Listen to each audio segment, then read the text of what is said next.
quand ton pote te conseille un animé parce qu'il a bien kiffé la musique. Tu te dis allez, qu'est-ce qui pourrait mal se passer?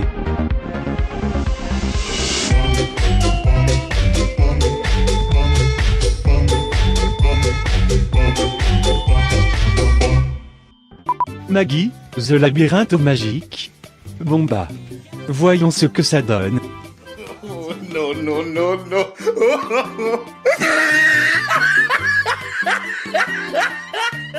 Maggie donc, animé qui commence comme tant d'autres animés par une scène qu'on n'est pas censé comprendre tout de suite, donc on y reviendra plus tard.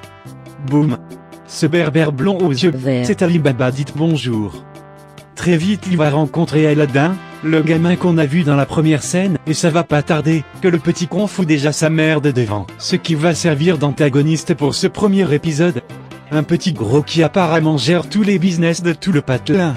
Et vraiment tout, l'alcool, les esclaves, la bouffe, tout est à lui. C'est un peu le niveau zéro de la création d'antagonistes, mais qu'est-ce que tu veux? C'est le premier épisode ma gueule. Ah, et on est dans un shonen, donc le petit connard qui vole ta bouffe, te fait perdre ton boulot et te condamne à l'esclavage, c'est pas juste un connard. C'est un adorable petit connard. Et un nouveau compagnon aussi apparemment. Parce que shonen. Mais moi je vais rester sur petit connard. Yada exposition. Ali tombe dans le coma.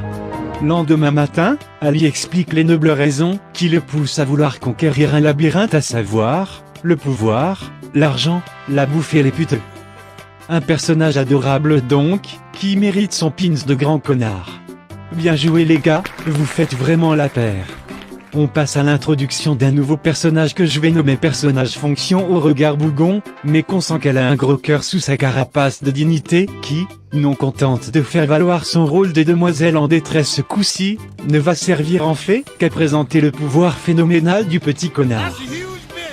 Pas de vraie confrontation toutefois, on n'est qu'au premier épisode, donc d'abord on s'enfuit. Et puis oh, allons putain. Rien de mieux qu'une scène pédophile pour étoffer tes relations et créer des personnages attachants. Mais enfin, passer une petite scène de gênance et une blague au timing discutable, nos héros sortaient. Retombent sur apparemment le seul bad guy du patelin. Du coup, le gros méchant menace Ali de le réduire en esclavage, pour tout le bordel qu'il a foutu. Mais devant le morveux qui possède un putain de jean et qui a à peine manqué de lui meuler sa face 2 heures plus tôt, je le rappelle. Selon vous, comment la situation va-t-elle se démêler? Petit A, il s'enfuit. Ça serait lâche mais prudent. Petit B, ils se battent. Ça serait facile mais violent. Petit C, il trouve un compromis. Ça serait curieux mais intelligent. Petit D, ils acceptent de vendre leur cul. Ce serait juste incohérent. Pour Zéro Miam, malheureusement c'était bien la réponse D, puisque cette histoire aime me prendre la tête. Sans transition, nouvelle situation. Oh des esclaves. Oh c'est triste. Et oh comme je suis méchant, je rigole du malheur des autres, et je chie sur les rêves de bébés fuck orphelins en polluant la planète comme le dernier des nazis satanistes. Bon là on est arrivé dans une phase du récit que je n'aime pas trop, donc je vais prendre un peu de temps, pour détailler davantage la scène et ce qui selon moi ne va pas. Captif et gavé par la lourdeur du petit gros, et surtout pour éviter de se faire poncer le fion plus que ça, Ali fait semblant d'être d'accord avec son geôlier et fait genre pendant à peine 2 secondes que l'esclavage, ça a ses avantages. Où est le problème vous me direz, c'est pas devant un nazi armé d'un Uzi qu'on fait le malin en mode « Oh il fait chaud, bois un peu d'eau », c'est une simple réplique pas importante qui montre que là, Ali parle sous la contrainte. Oui. Mais le problème n'est absolument pas là. Voyez par vous-même. «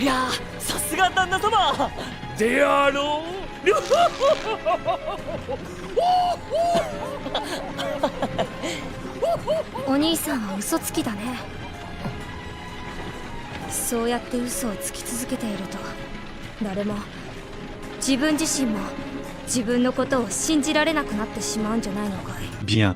Aladdin, c'est le moment de nous l'avouer je pense. Est-ce que t'es con? À quoi ça rime de lui faire une leçon de morale sur ça? Un mensonge qui justement n'engage en rien son sens de la morale? Il a pas menti à sa mère mourante là, il a juste bluffé devant un connard. Y a quoi d'existentiel, là-dedans? Je sais que c'est très shonen de remettre en doute le but de la moindre de tes actions, mais là c'est nul. Faites pas semblant qu'il y ait des enjeux, c'est évident qu'il y en a aucun là. Et puis plutôt que de faire chier, tu veux pas je sais pas moi te servir de ton jean? T'as pas les mains liées, t'as même pas à jouer un truc compliqué, un vieux là tout pourri et c'est réglé. Enfin bref, le temps de se remettre de ce dialogue digne de Tommy Wiseau et paf, une plante du désert. Géante. Carnivore. Qui aime le vin. Ok. Donc grabuge partout.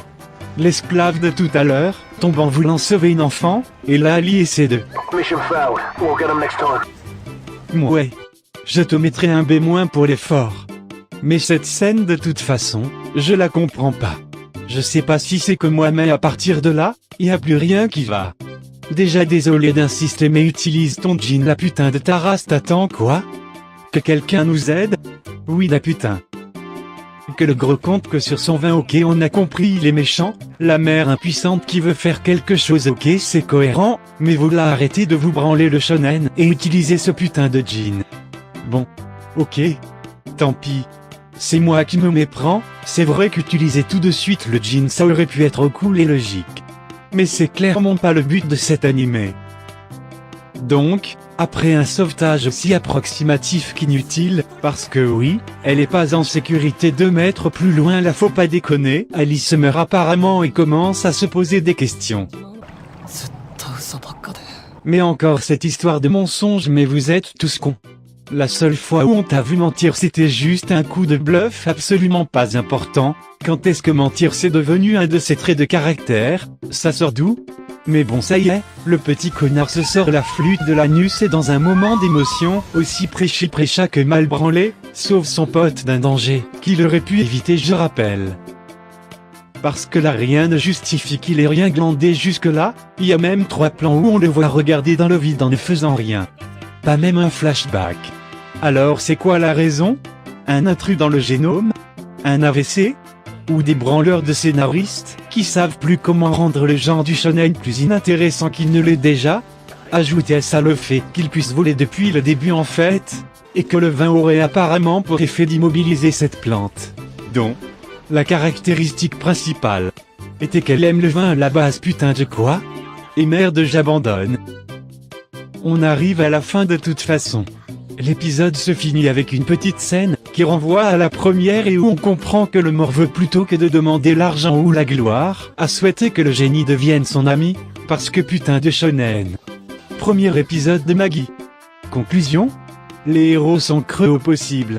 Y a pas une phrase que vous entendrez pas ailleurs dans un shonen, les enjeux émotionnels sont balancés dans la gueule, comme on balance des parpaings sur des maternelles, et j'ai juste parlé du premier épisode.